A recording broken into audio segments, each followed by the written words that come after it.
morning everyone, good afternoon and good evening. This is Mako with a capital M, the Magician. So today I will show you a card trick, and today's card trick is an expert level card trick. So that's why if you're a magician, I bet you're my worst spectator. So thank you for watching. So what we have here is a set of red cards. Okay, so 1, 2, 3, and 4 red cards. And just to prove it to you, okay, 4 red cards, and revealing the top card will show you a Queen of Spades,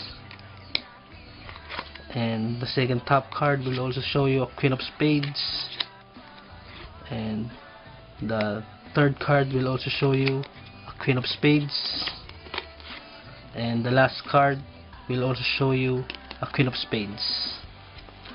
But that is only an illusion. There is no Queen of Spades in this set of red cards. I will show it to you again.